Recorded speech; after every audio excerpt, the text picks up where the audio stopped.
샬롬 친구들, 이번 한 주간도 잘 보내고 있나요? 벌써 10월 넷째 주 마지막 주를 우리 친구들과 온라인 예배로 말씀으로 또 만나게 되었는데, 우리 친구들 그럼에도 불구하고 이번 한 주도 씩씩하게 또 말씀을 통해서 힘을 얻는 그런 한 주간이 되기를 소망합니다. 이번 주 우리에게 주시는 말씀 제목 같이 읽어볼게요. 우리는 그리스도인이에요. 오늘 우리에게 주시는 말씀 빌립보서 1장 27절에서 30절, 신약 319쪽에 있습니다. 우리 친구들 말씀 준비해서 함께 같이 읽어보도록 할게요. 27절, 오직 너희는 그리스도의 복음에 합당하게 생활하라. 이는 내가 너희에게 가보나 떠나 있으나 너희가 한 마음으로 서서 한 뜻으로 복음의 신앙을 위하여 협력하는 것과 무슨 일에든지 대적하는 자들 때문에 두려워하지 아니하는 이 일을 듣고자 함이라. 이것이 그들에게는 멸망의 증거요 너희에게는 구원의 증거니 이는 하나님께로부터 난 것이라. 그리스도를 위하여 너희에게 은혜를 주신 것은 다만 그를 믿을 뿐 아니라 또한 그를 위하여 고난도 받게 하려 하심이라. 30절, 너희에게도 그와 같은 싸움이 있으니 너희가 내 안에서 본 바요 이제도 내 안에서 듣는 바니라. 아멘. 오늘 전도사님이 우리 친구들에게 그림을 하나 보여주려고 해요. 이 그림은 렘브란트라고 하는 화가가 성경에 있는 말씀을 배경으로 해서 그린 그림인데, 제목이 돌아온 탕자라고 하는 그림이에요. 이 그림에서 보면 유독 눈에 띄는 그림이 요 부분이 있잖아요. 그죠? 두 사람이 있는데 아마 딱 봐도 누군가를 아주 이렇게 맞이하고 포옹하는 느낌인데, 이 사람이 바로 아버지예요. 이 돌아온 탕자 내용에 보면 이 아버지에게는 2명의 아들이 있었어요.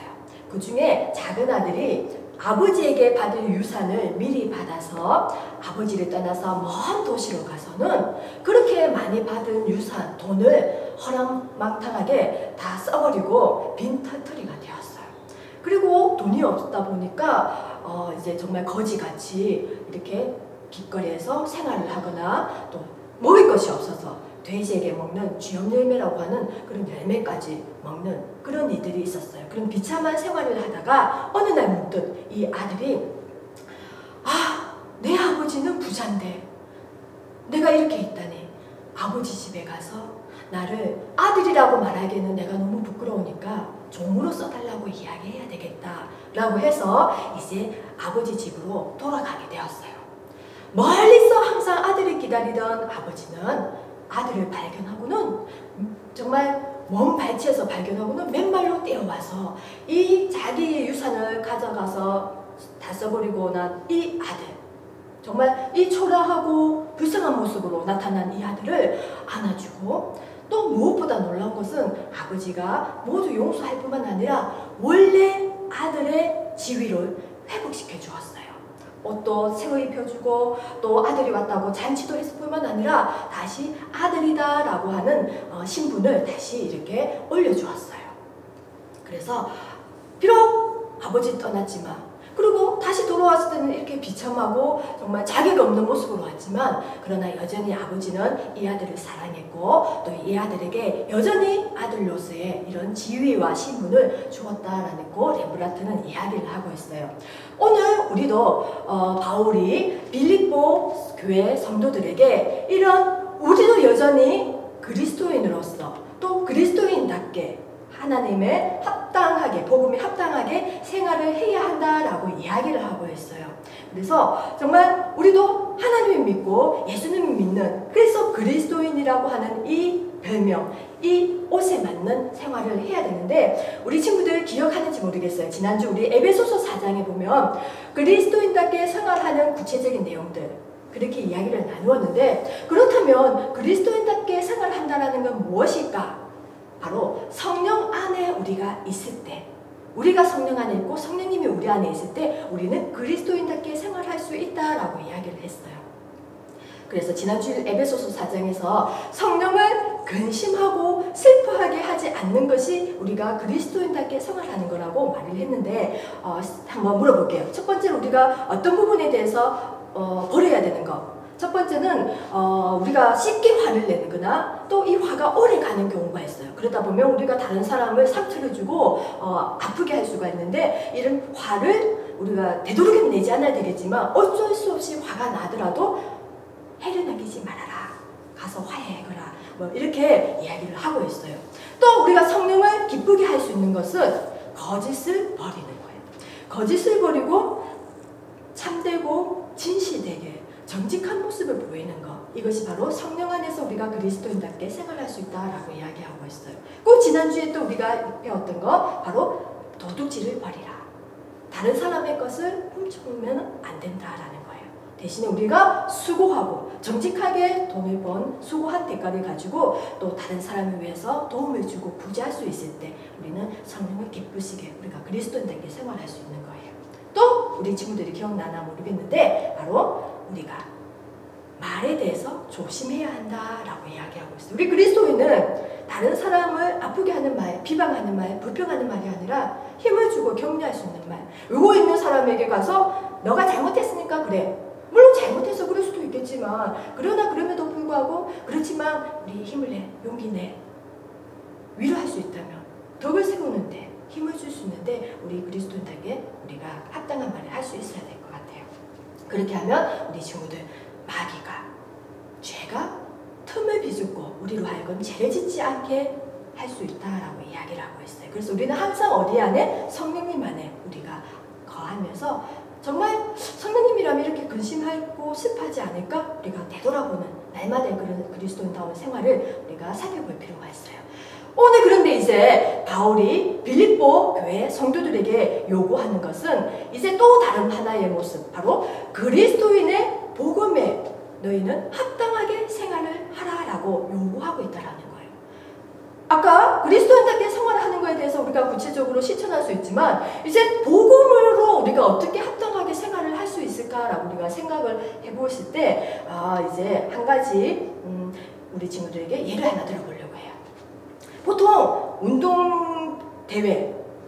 운동대회에서 보면 우리 친구들이 여러 가지 경기 게임을 하는데 그 중에 2인 삼각 달리기 참 재밌게 그리고 많이 하고 있는 경기인데 이 경기에서 보면 가장 핵심이 뭔가요? 발을 묶어서 두 사람이 서로 마음이 맞아서 그죠? 영차 서로 마음으로 이렇게 발을 내딛고 가다 보면 우승에 도달할 수 있지만 반대로 내가 먼저 갈 거야. 이러다 보면 넘어지거나 그죠? 자빠지거나 하다 보면 결국은 우승이 아니라 꼴찌로 들어갈 수 있는 게임이 바로 이 2인 삼각 달리기예요. 그래서 이 삼각 달리기는 아주 협력을 요구하는 그런 게임인데 협력이 잘 된 팀은 이렇게 우승을 받을 수 있는 그런 게임인 것처럼 오늘 빌립보서 2장 27절에 보면 바울이 빌립보 교회 성도들에게 요구하는 것은 그리스도인의 복음이 합당하게 생활하기 위해서 너희들은 서로 협력을 해야 한다라고 이야기를 하고 있어요. 어떻게? 한 마음 한 뜻으로 복음의 신앙 위해서 서로 마음이 흩어지는 것이 아니라 협력을 해야 한다라고 요구하고 있다는 거예요. 이렇게 서로 협력을 하면 서로 도움을 주고받으면 어떤 일이 일어나느냐? 무엇보다 내 자신의 믿음이 성장을 하게 돼요. 흔들리지 않고 굳건하게 서서 가게 되죠. 내가 든든해지면 어떤 일이 일어나게 될까요? 내가 속해 있는 교회가 나의 믿음이 흔들리지 않고 든든하게 서기 때문에 교회도 든든해지게 된다는 거예요. 교회는 그래서 나와 같이 믿음이 든든한 사람들이 서로 협력을 해서 이루어가는 서로가 지체를 이루는 것이기 때문에 우리가 서로 협력하고 도와주고 이런 일들이 일어나게 되면 나의 믿음도 자라나지만 나로 인해서 교회도 믿음이 또 교회도 더 든든하게 세워진다라는 것을 알 수가 있어요. 또 빌립보 교회 성도들에게 바울이 요구하는 것은 빌립보서 1장 28절에 두려워하지 말라라는 것이에요. 무슨 일이든지 대적하는 자들 때문에 두려워하지 말라. 우리가 예수님을 믿다 보면 야, 나 참 예수님 믿는 사람들 좋아 라고 우리를 응원하는 사람들도 만나지만 그보다는 우리를 반대하고 미워하고 거부하는 사람들을 더 많이 만나게 돼요. 예수님을 믿는다는 이유 때문에 우리를 반대하는 사람들, 거부하는 사람들, 이런 사람들을 만날 때 어떡하지? 두려워하는 것이 아니라 오히려 두려워하지 말라라고 이야기를 하고 있어요. 믿음을 든든하게 가지고 그럴 때일수록 마음을 굳게 먹어야 된다라고 이야기를 하고 있어요. 왜 그럴까요? 바로 우리에게 죽음에서 생명으로 구원을 허락하신 분이 바로 하나님이시기 때문에 우리의 생명을 주신 하나님을 생각하면 우리는 두려워할 필요가 없다라는 거예요.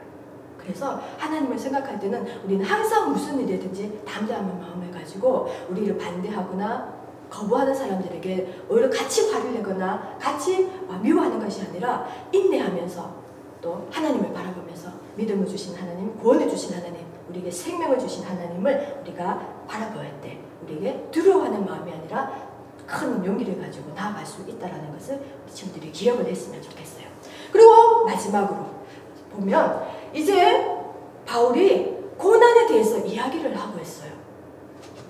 우리 예수님, 이 그림을 보면 예수님이 힘들게 지금 어떻게 하고 있어요? 십자가를 끌고 가고 계시잖아요. 지고 가고 계시는데 우리 친구들, 예수님도 십자가에 달려 돌아가시기까지 많은 시간을 걸어가시는 동안에도 정말 고난과 어려움과 고통을 당하셨다라는 거예요. 우리 친구들이 기억을 했으면 좋겠어요. 편하게 예수님 믿으면 끝이 아니라 예수님도 우리 죄를 위해, 우리를 위해, 우리에게 생명을 주시기 위해서 이렇게 힘들고 어렵고 고통스러운 길을 걸어가셨는데 마찬가지로 예수님을 믿는 우리에게도 고난이 있다라는 거예요. 그런데 고난을 두려워하는 것이 아니라 이 고난은 무엇을 위해서 고난이 있다? 하나님의 은혜를 우리에게 주시기 위해서 고난을 주셨다라고 이야기를 하고 있어요. 우리 친구들, 예수님 믿는데 너무 편해요. 예수님 믿는데 아무 어려움이 없어요. 그럼 우리 친구들 기도 잘할 수 있을까요? 꼬박꼬박 하나님 말씀 읽을 수 있을까요? 아무 어려움 없이 편하게 있다 보면 하나님을 찾는 일이 많아질까요? 아니에요. 오히려 하나님과 점점점 더 멀어질 거예요. 왜냐하면 하나님 찾을 일이 없으니까. 그런데 우리가 어려움이 있어요. 그럼 어떻게 바로 나와요? 하나님 도와주세요. 하나님 저 너무 힘들어요. 바로 하나님을 찾게 돼요. 고난이 없으면 하나님과 멀어지지만 고난을 통해서 하나님을 찾게 되고 우리가 하나님을 찾게 되면 하나님이 우리의 모든 문제를 해결해 주시는 은혜를 베풀어 주신다는 거예요. 그러다 보면 하나님은 역시 정말 살아계시지만 좋으신 분이시구나. 하나님과의 사이가 점점 가까워진다는 거예요. 그래서 고난은 하나님의 은혜를 알게 하는 길이 된다. 도리가 된다라는 거, 우리 친구들. 그래서 힘들고 어려움이 있을 때 살아가면서 앞으로 더 많은 힘든 일이 있을지도 몰라요. 그렇지만 두려워하지 아니하고 담대한 마음을 가지고 하나님께서 나에게 주시는 은혜를 생각하면서 인내를 가지고 생활을 하다 보면 반드시 하나님이 함께 하시는 그 은혜를 경험할 때가 있을 거예요. 우리 친구들 꼭 기억을 하고 힘들고 어려울 때 오히려 하나님 앞에 더 나아가는 우리 동안의 친구들이 되었으면 좋겠습니다. 이제 말씀을 맺을게요. 우리는 어떤 위치에 있죠? 처음에 얘기했던 것처럼 우리는 그리스도인이에요. 우리의 신분은 그리스도인이에요. 그렇기 때문에 우리는 믿음 안에서 서로가 돕고 또 우리는 우리를 대적하고 미워하는 사람들, 반대하는 사람 때문에 두려워하지 않아야 한다는 거예요. 이러면 우리의 믿음과 우리가 속해 있는 교회, 이 땅에 있는 많은 교회들이 든든하게 세워져 갈 수 있다는 거 우리 친구들이 꼭 기억을 하고 우리에게 구원과 은혜를 베푸시는 하나님께 날마다 감사함으로 나아가는 우리 동강의 모든 친구들이 되기를 소망합니다. 기도드리겠습니다. 사랑과 은혜가 충만하신 참 좋으신 아버지 하나님, 우리를 그리스도인으로 불러주시고 그리스도인답게 살아갈 수 있도록 힘을 주시니 참으로 감사합니다. 하나님, 이제 그리스도인의 복음에 합당하게 서로 도와가며 교회를 세우고 나의 믿음을 세워가는 그런 모습으로 자라날 수 있도록 우리를 도와주시고 지켜주시기를 간절히 원합니다. 이번 한 주간도 하나님 믿음 안에서 더욱더 주님을 바라보는 우리 동안의 모든 친구들이 될 수 있도록 인도해 주세요. 예수님의 이름으로 기도드립니다. 아멘.